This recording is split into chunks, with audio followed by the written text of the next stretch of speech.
राजस्थान में इंतखाबी सरगर्मियां उरूज पर है। यूपी के वजीर आला योगी आदित्यनाथ ने राजस्थान के इंतखाबी माहौल को काफी हद तक मजहबी बना दिया है। ऐसे में कांग्रेस को वोटों की तकसीम का डर सताने लगा है। इसलिए मैं कहना चाहता हूं, कांग्रेस विभाजन की राजनीति कर रही है और इसलिए कांग्रेस के नेताओं, तुम्हें अली मुबारक हो, हमारे लिए तो बजरंग बली।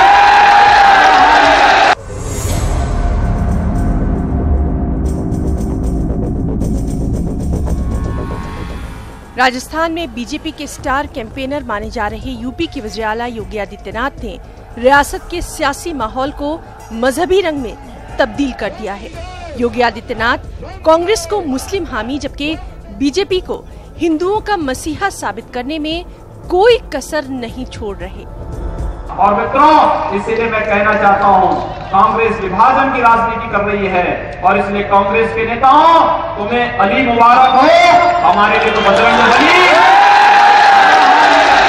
उधर राजस्थान की मुस्लिम तंजीमें बीजेपी की तशहीरी मुहिम को बांटने की सियासत से ताबीर कर रही हैं। तो योगी आदित्यनाथ का राजस्थान में कोई बहुत बहस नहीं है, लेकिन चूंकि वो एक उनकी छवि जो है एक धार्मिक उसकी भी है, तो उनको राजस्थान में लाया गया और ख़ास तौर से जो मुस्लिम बाहुल सीटें हैं वहाँ पर जो है उनकी प्रोग्राम्स रखे गए हैं। हम ये उम्मीद कर रहे थे कि वो मोदी जी के विकास की बात करेंगे और जो डेवलपमेंट की बात है वो करेंगे, लेकिन उन्होंने आकर के इलेक्शन को जिस रुख के ऊपर डाल दिया है उससे ये महसूस होता है कि अब जो है बीजेपी अपने एजेंडे से हट गई है। हालांकि हटी हुई तो पहले भी थी, लेकिन अब वो इस मुद्दे के ऊपर ज़्यादा बात करने के मूड में नहीं है और वोटों को पोलराइजेशन करना चाहती है।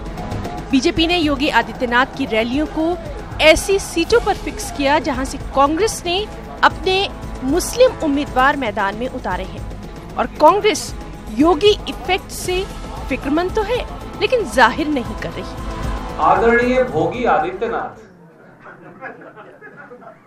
क्योंकि अब योगी तो वो रहे नहीं, अब वो भोगी हो गए हैं, राजभोगी। जब भोगी आदित्यनाथ जी को दलित साथियों में से बदबू आए, वो उन्हें साबुन और इत्र छिड़कवाकर नहलवाएं मिलने से पहले। जब भोगी आदित्यनाथ के शासन में सहारनपुर में दलितों के घरों को आग लगवाएं और मुख्यमंत्री के मन में कोई पीड़ा न जागे, तो स्वाभाविक तौर से इसी प्रकार के मुद्दा विहीन बातों को वो यहाँ भी आकर शामिल करवा रहे हैं। आप ध्यान मत दीजिए। यहाँ के समाज के हर एक वर्ग, चाहे वो अपर कास्ट हो, बैकवर्ड हो, दलित हो, शेड्यूल्ड ट्राइब हो, अल्पसंख्यक हो, किसी भी वर्ग का समाज, हमें हर वर्ग के समाज का समर्थन चाहिए और वोट चाहिए। हमारे लिए सभी समाज, सभी धर्म सामान्य है। राजस्थान में बीजेपी अब विकास के बजाय जात पात की सियासत को तरजीह दे रही है। कम से कम योगी की रैलियों से तो ऐसा ही जाहिर हो रहा है। न्यूज़ 18 उर्दू के लिए जयपुर से अरबाज खान की रिपोर्ट। ऐसा लगता है कि बीजेपी में मुतनाज़ा बयानात देने की होड़ लगी हुई है। मानो बाज लीडर और कुछ वजीर मखसूस तबके या मजहबी इशूज के खिलाफ बयानात देना अपना बुनियादी हक समझते हैं। अपनी इश्तियाल अंगेजी के लिए जाने जाने वाले मरकजी वजीर गिरिराज सिंह ने अपने मुतनाज़ा बयानात के सिलसिले को थोड़ा और दराज करते हुए इस बार दारुल उलूम देवबंद को दहशतगर्दी का मरकज ही कह दिया है। आप देखिए रिपोर्ट। हमें दीजिए इजाजत। आदाब। देवबंद जो है, पता नहीं यहाँ शिक्षा का मंदिर है या आतंक का मंदिर है। हाफिज सईद भी यहीं का है और बगदादी भी यहीं का है। तो यहाँ लोगों को मानवता के कल्याण के लिए शिक्षा दी जाती है या मानव के संहार के लिए शिक्षा दी जाती है। तो मैं तो समझता हूँ कि ये शिक्षा का मंदिर नहीं, ये आतंक का मंदिर है।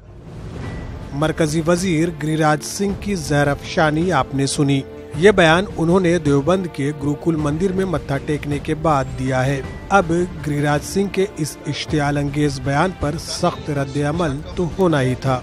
जो बयान देकर के गए हैं वो अफसोसनाक है और बहुत ही शर्मनाक है। ऐसे लोगों को चाहिए कि वो अपने दिमाग का इलाज कराएं और डॉक्टरों से सलाह लें, क्योंकि इनका दिमाग खराब हो चुका है।